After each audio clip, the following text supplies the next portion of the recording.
So, nach 7 Stunden Fahrzeit kann man es endlich sagen. Land in Sicht! Ich bin total durchgefroren, du bist total nass. Ich habe auch noch nie gemacht bzw. auch gebraucht. Unser Abenteuer führte uns zuletzt durch das Stettiner Haff. Nach ein paar irrwitzigen Fehlern und ebenso schönen Erlebnissen haben wir es schließlich bis zum Yachthafen Strelasund geschafft. Ach ja, und Doros Eltern, die haben das verrückte Abenteuer tapfer mitgemacht.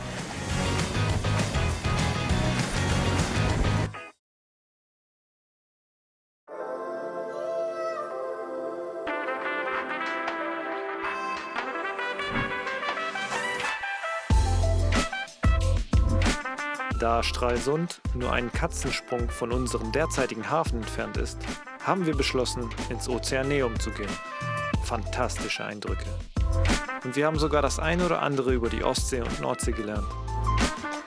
Wer mal in der Nähe ist, auf jeden Fall einen Besuch wert.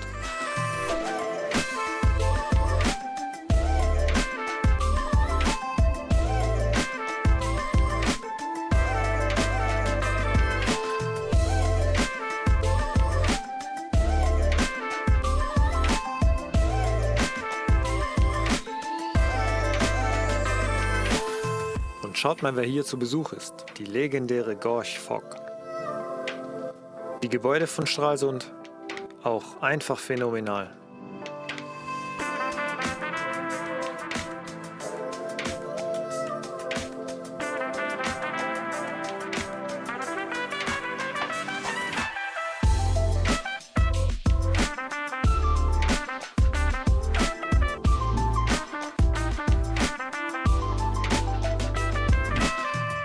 So, das war's auch schon mal mit Strelasund. Weiter geht's.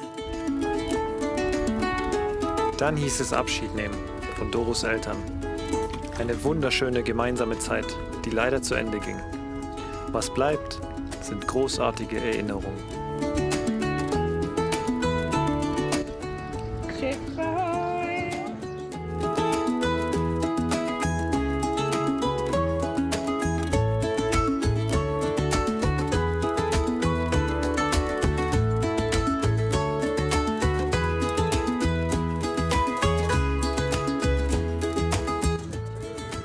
Tschüss. Ich euch auch.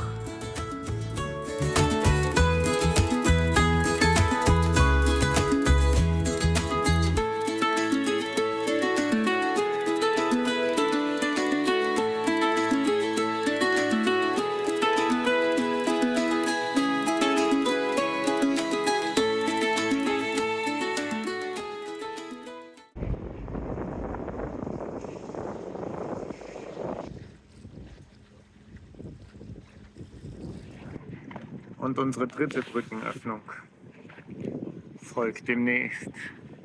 Aber diesmal sogar unter einer anderen Brücke noch zusätzlich. Das ist das erste Mal, dass wir unter einer Brücke durchfahren.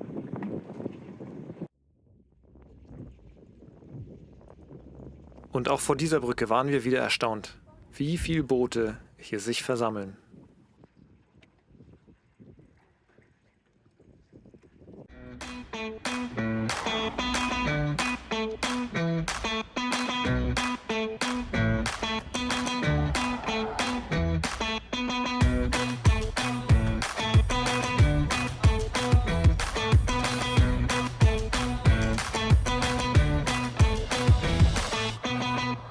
Dann ging es los.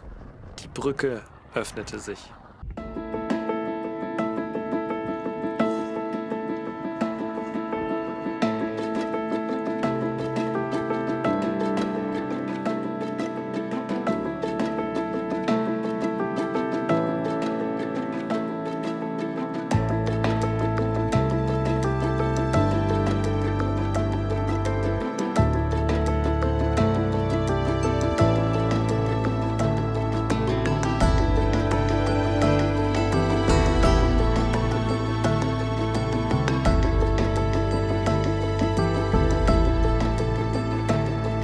unserer Überraschung haben es Doros Eltern noch rechtzeitig auf die Brücke geschafft, um von dort aus ein letztes Mal zu winken.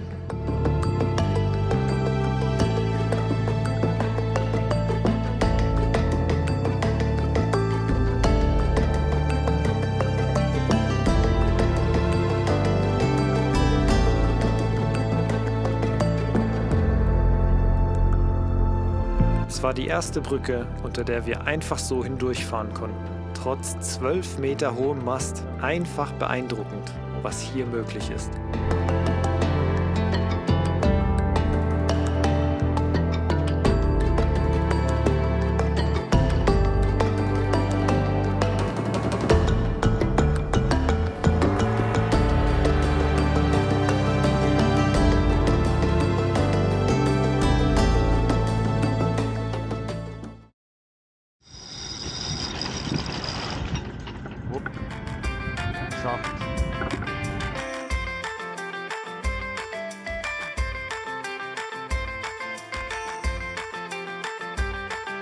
Und nach einer kurzen, aber schönen Segelfahrt haben wir unseren ersten Ankerplatz erreicht.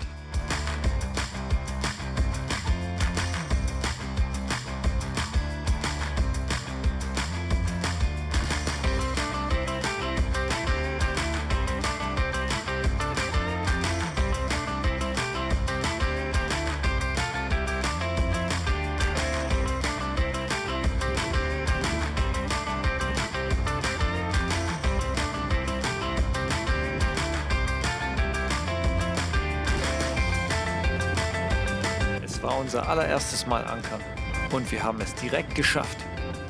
Doro war vorne und hat mir Kommandos gegeben, wann und wie ich steuern sollte, damit der Anker bestmöglich versenkt wird. Wir waren selbst erstaunt, wie glatt die ganze Aktion verlief.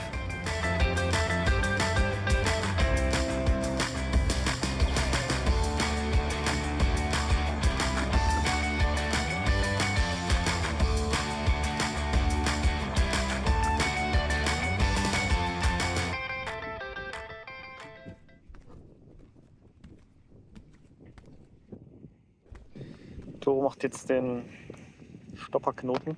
Den haben wir tatsächlich auch noch nie gemacht bzw. auch gebraucht. Ja, irgendwo ist unser Anker versenkt. Der soll die Winch entlasten, damit der Anker nicht so sehr samt Schiff an unserer kleinen Winch rumzerrt. Das soll es dann das Ganze entlasten. Ein traumhafter Ausblick.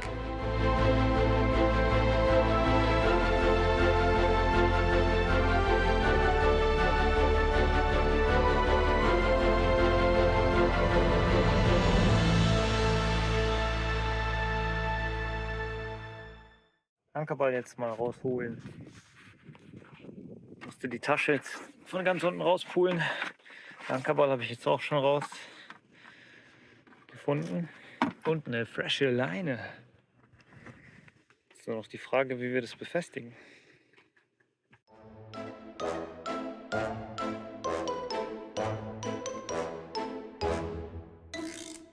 Der Ankerball sollte natürlich noch aufgehängt werden, damit andere Schiffe sehen, dass wir nicht in Fahrt sind. Leider hatte die Schnur andere Pläne.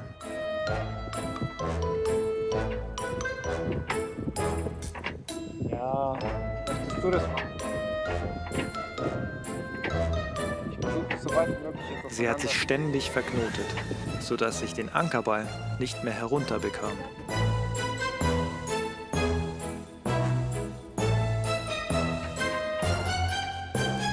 Doro wollte es dann mal probieren. Auch sie hatte zu kämpfen.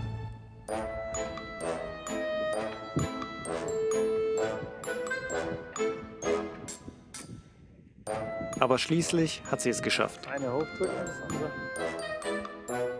Ja. Und so sieht das Ergebnis aus.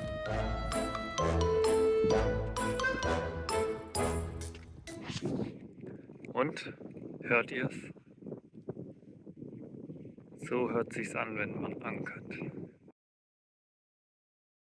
Abonniert unseren Kanal.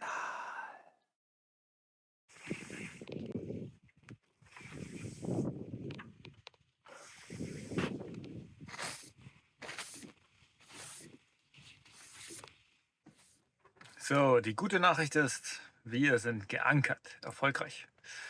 Die schlechte Nachricht ist, wir sitzen hier fest. Ja, wir haben uns kurz bevor wir aus Polen los sind, dagegen entschieden, den Dingi mitzunehmen, weil er einfach zu viel Platz braucht. Wir zusätzlich Benzin brauchen. Die Idee, die wir jetzt hier angehen wollen, ist, dass wir uns ein Kajak oder ein Kanu besorgen für genau solche Situationen. Naja, aber jetzt genießen wir erstmal unseren Ankerplatz.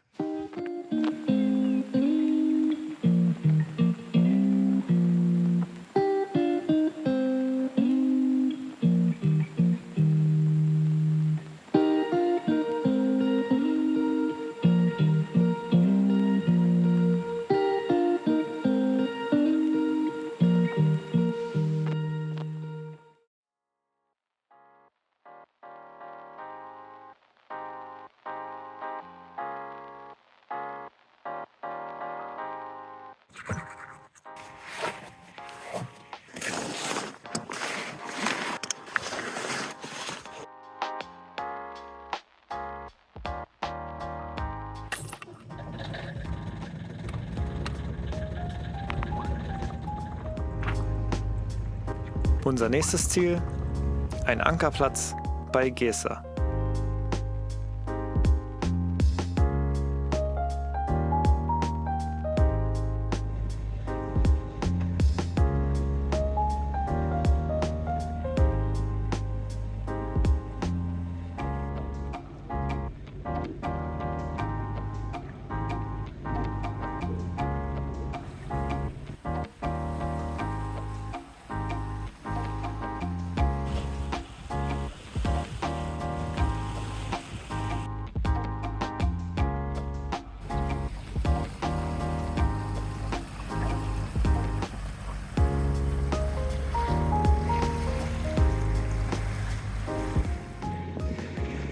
Es ist krass, wie spiegelglatt es ist. Da hinten sieht man, dass da jetzt mehr Wind kommt. Man sieht Wind. So, die letzten Momente, beziehungsweise so schnell wie wir sind, letzten Stunden, wo wir tatsächlich noch Küstensicht haben. Wir werden jetzt in etwa, ich schätze, 2 Stunden an dem Punkt sein, wo wir nirgends Land sehen. Und dann erreichen wir den weit entferntesten Punkt vom Land, den wir bisher jemals hatten. Ein sehr seltsames, unwohliges Gefühl. So, bevor wir zu unserem Nullpunkt kommen, haben wir hier noch so einen fetten TC-Line auf Kollisionskurs. Also laut AIS fahren wir an seinem Hintern vorbei. Bin mal gespannt. Das Schiff ist 20 Mal so groß wie wir und 3 Mal so schnell. Wir kommen ja nicht mal in die Nähe dieses Schiffes. Und so schwimmen unsere Sorgen einfach an uns vorbei.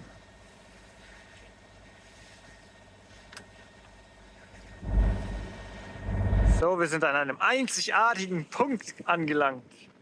10 Meilen bis zur nächsten Küste. An beiden Seiten. Man sieht sie aber tatsächlich noch.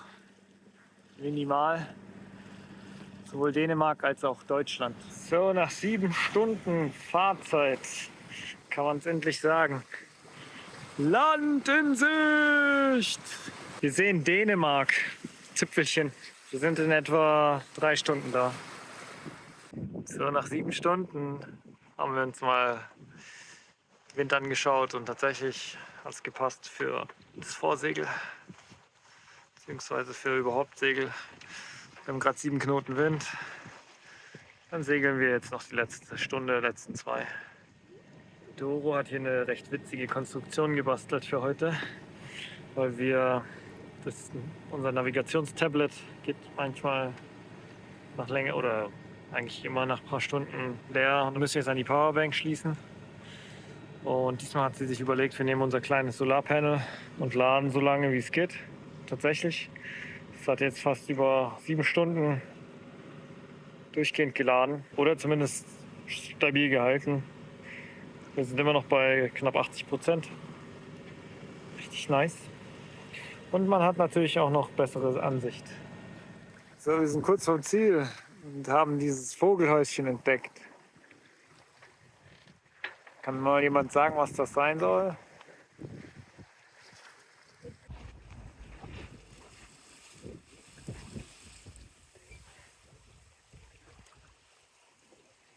Wir waren es definitiv nicht gewohnt, so viele riesige Schiffe direkt vor unserer Nase vorbeiziehen zu sehen.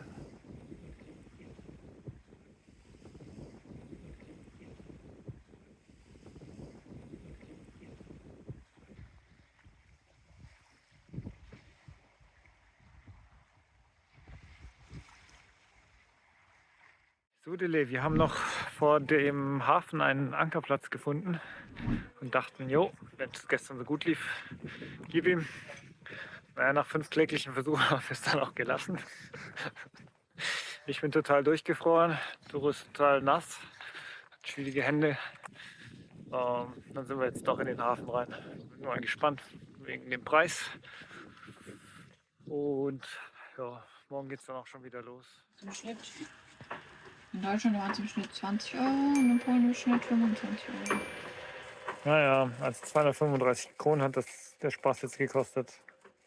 Das sind umgerechnet 30, 35 Euro. Roundabout.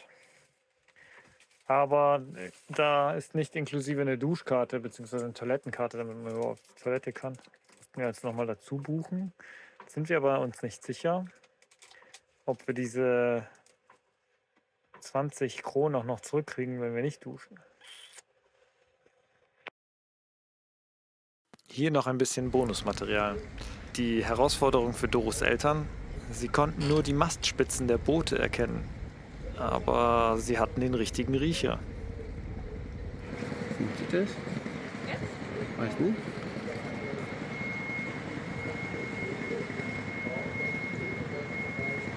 Das sieht doch aus, oder?